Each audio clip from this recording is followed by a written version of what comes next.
There has absolutely been no shortage of news this past week. I mean, just looking back, we've got Congress that returned to Washington only to be in a battle over spending and trying to avert a potential government shutdown. We had a presidential debate on Tuesday and a whole host of other developments. And so the question, of course, is as Christians, how do we and what must we do to think biblically about all these things that have happened this past week? And that's why we like to conclude Friday with taking some time to have our weekly worldview segment with David Closson. David, of course, serves as the director of FRC's Center for Biblical Worldview. David, always great to have you on Fridays. Welcome back. It's a joy to be on the program with you, Jody. All right, listen, I know you're on the road, you're traveling. Thanks for taking time to be with us, but you've got an event going on in Arkansas. Before we get into some of the other news of the week, tell us a little bit about what you're doing there in Arkansas. Yeah, absolutely. I was thrilled to be invited by a wonderful organization called Counteract USA that does a lot of reaching out to Generation Z, so high school and college students, trying to help them think biblically and theologically about kind of the news and events through a biblical worldview. And so I get an opportunity to speak tomorrow and plan to just kind of walk through the principles, the cornerstones of a biblical worldview and how that applies to some of the biggest political and cultural issues that we deal with. So really looking forward to the opportunity. Well, they're in for a treat. I know I have been with you while you've spoken at other college campuses, and I have been impressed. So I know it's going to be an incredible time as you speak to those group of young people. Let me ask you this as we roll into some other news items, David. Earlier today, there was a decision by the Nebraska Supreme Court that affects a pro-life constitutional initiative there. Can you bring us up to speed on what the Supreme Court did there in Nebraska? Yeah, Jody, really important development. So the state Supreme Court in Nebraska officially ruled that the pro-life amendment that's going to be on the ballot can actually go into effect. There was different challenges. Actually, Nebraska has a pro-abortion and pro-life amendment that voters are going to be able to weigh in on. It's the only state where they'll be confronted with both sides actually on the same ballot. And so the Supreme Court ruled that the amendment does not violate the state's single subject rule.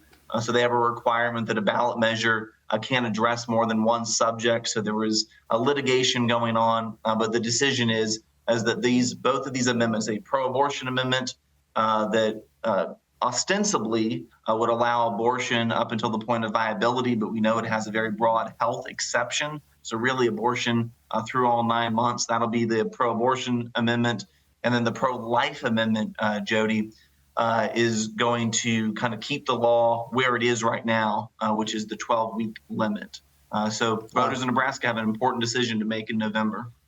Well, they sure do. And it's not just happening in Nebraska. That's not the only place where abortion and life is on the ballot. Real quickly, what are some of the other states where this issue is going to be on the ballot? Yeah, just really brief. There's a total of 10 states, Jody, and each one's a little bit different. Many of these are amendments to amend the state constitution. So you'll see Arizona, Colorado, Florida, Maryland, Missouri, Montana, Nevada, New York, and South Dakota. Again, some of these are a little bit different, but most of them, Jody, again, this would be Arizona, Colorado, Florida, that they basically say abortion could be legal up through viability, which is kind of the 23, 24-week mark. But almost all of these measures, Jody, contain a very broad understanding of health. Health can be determined by an abortionist to refer to the physical, emotional, or mental health of the mother. And so essentially, Jody, if these amendments pass, you will have abortion through all 9 months. Now, again, in some of these states, you need to get 50% of people to vote for it to pass. Colorado, I believe, is 55% of the vote. Florida is 60% of the vote. But again, every time, Jody, abortion has appeared on a ballot since Roe v. Wade was overturned, the pro-abortion side has won. And so if you're in one of these states in the next 53 days, we need to be praying and we need to be advocating and just educating people, because these are extreme measures that, if passed, a lot of good pro-life work, Jody, would be undone instantaneously. Yeah, well said. I mean, that is what's at stake here, and this is a critical time. And that's a good point. Let's segue into some of the other events that took place this past week, David. And I'd like to get your thoughts on some of this. Of course, the big news, probably the biggest news of this past week, had to do with the presidential debate. We've had a few days now, all of us, to process it. As a Christian observer, how do you think it went? I honestly don't think that it changes the trajectory of the race, Jody. I think President Trump did a good job of pushing Kamala Harris on abortion. If you recall, he pointed out that Democrats have no limits on abortion. He asked about 7, 8, 9 months into pregnancy, and he was actually inaccurately fact-checked by the ABC moderator. To the credit of the moderator, she did ask Kamala Harris, what limits, if any, she had on abortion. And of course, Kamala Harris dodged it. I do think, President Trump missed an opportunity. He seemed to kind of take the bait that Kamala Harris would throw out and go on tangents about his crowd sizes or how much money he inherited just from his father. As a Christian watching the debate, I care about truth. I care about accuracy. I want there to be an exchange of ideas. I think these policies that are debated in a forum like this it reveals the underlying worldview, the underlying premise, that the basic assumptions of what we believe about is true and right and good. And so I think there was not a lot of that happened in the debate, Jody. And so at the end of the day, I think there was some helpful content, but I don't think it's going to shake up the race in a fundamental way. So you don't really think there was anything learned that may be new about either of the candidates? No major issue? I don't think so, Jody. I think I heard that it was about 60 million people that tuned in. What would be interesting, though, is since abortion did come up early in the debate, I wonder how many tens of millions of Americans, Jody, don't know kind of what the law of the land is related to abortion. I think most Americans know that Roe v. Wade was overturned. But I think a lot of confusion remains on exactly kind of what's the state of play. And I do think Donald Trump potentially did a service to tens of millions of Americans by bringing up late-term abortion and asking Kamala Harris what she believes about late-term abortion. Hopefully some Americans will hear that exchange and maybe do their homework and realize, wow, this does take place in many states. So if that happened, Jody, I think that could have been a service to the American people. Yeah, good point. Good point.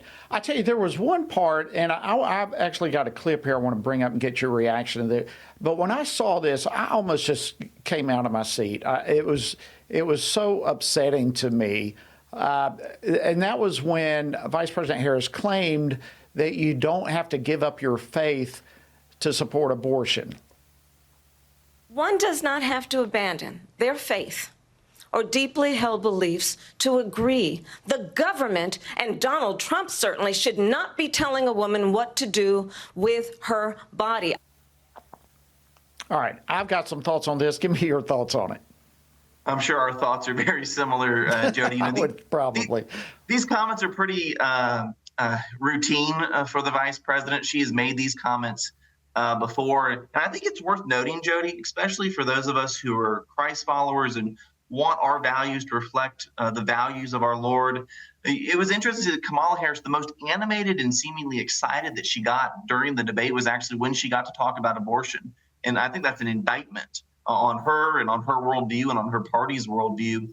She often says that my values have not changed. That's kind of her new tagline. And I actually believe her on that, Jody. I think abortion might be the one issue she has not flip-flopped on.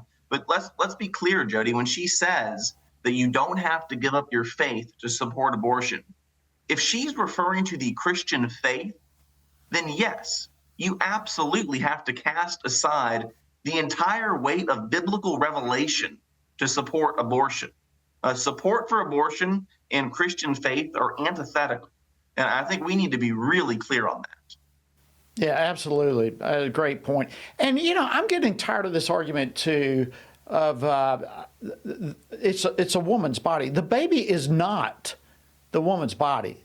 It is a separate DNA, a separate human being. It is inside the woman's body, but it is not the human's body. At what point do we start recognizing that the baby is an individual, unique creation, a human being by God? Yeah. Well, Jody, what's interesting, and I've written a booklet on this, Biblical Principles for Pro-Life Engagement, and it was actually fascinating when I was researching for that booklet. I ran across a study of biologists who were actually, again, secular biologists who were asked, when does life begin? And 95% of them affirmed the view that life begins at the point of conception. And I'm sure that's not popular amongst people in the academy. But biologists, embryologists, they understand it. And so, it's interesting, Jody, that the left often likes to posit themselves as the party of science. Well, guess what? Science is on our side, the pro-lifer side. Good science, good embryology, good biology tells us that life begins at the moment of conception when sperm and egg meet. And beyond that, Jody, we have God's word, Psalm 139, and other texts that tell us that is exactly when life begins. Absolutely. All right, I want to get to another couple of quick topics, and we've only got a few minutes here left. But immigration also came up in the debate. Of course, some people may have been surprised when President Trump started talking about the situation in Springfield, Ohio. But whatever the situation may be or may not be regarding pets, he raised some important issues about Americans, what they're concerned about. How should we look at this issue of immigration from a biblical perspective? Yeah, I think from a biblical perspective, we need to realize, Jody, when you kind of are having communities overrun with immigrants from different cultures, you're going to find a clash of worldviews. That's just what happens when a situation like this unfolds, Jody. I think as Christians, two very brief things. Number one, we ought to be the people that don't dehumanize any person. So we shouldn't use dehumanizing language to talk about immigrants. But number two, as Christians, we believe in the rule of law. Romans 13 tells us that government was instituted by God to promote good and to restrain evil. And I think our immigration system, our broken immigration system, Jody, is exhibit A of a government failing to restrain evil. Whether we talk about drugs, whether we talk about all the other human trafficking, crime, and other things that have come over the border, it's a clear failure in a government being able to restrain evil. And so in my view, Romans 13 tells us that immigration is an issue that Christians ought to care deeply about because we care about people made in God's image, but we also care about the rule of law. Absolutely. Great point, and great scriptures to back that up. All right, last point I just had E.T. Anthony, Heritage Foundation. We're talking about now our interest payments here in the United States have topped $1 trillion. That's more than our defense budget. So why is this an issue that Christians should be concerned about? Yeah, Jody, the numbers are astounding. $35 trillion in national debt. I can't even wrap my mind around that. Besides Social Security and Medicare, are interest payments. Again, we're just talking about the interest payments on the debt is the number three highest expense of the federal government. Which, by the way, Jody, just 13 years ago, we were at 15 trillion. So it is skyrocketed. This is irresponsible. Let me just give you two very quick verses. Proverbs 13, chapter 13, verse 2, Jody, says, a good man leaves an inheritance to his children's children. You know what? We're doing the exact opposite of that, Jody. Proverbs 22:7 tells us that the borrower is slave to the lender. And so I think we need to look at this. This is a fiscal issue, but this is a moral issue. And the decisions being made by policymakers in Washington, D.C., Jody, these are fundamentally immoral decisions. We are making decisions saddling our children and grandchildren with debts they're never going to be able to pay back, Jody, and making them beholden to our enemies like China. And so, again, this is a deeply moral problem as well as a fiscal problem. Wow. Thank you so much, David Closson, Director of FRC's Center for Biblical Worldview. Always great to have you to discuss these issues, and just wishing you just an incredible event this evening there in Arkansas. But thank you for joining us once again on Washington Watch today. Thank you, Jody. God bless.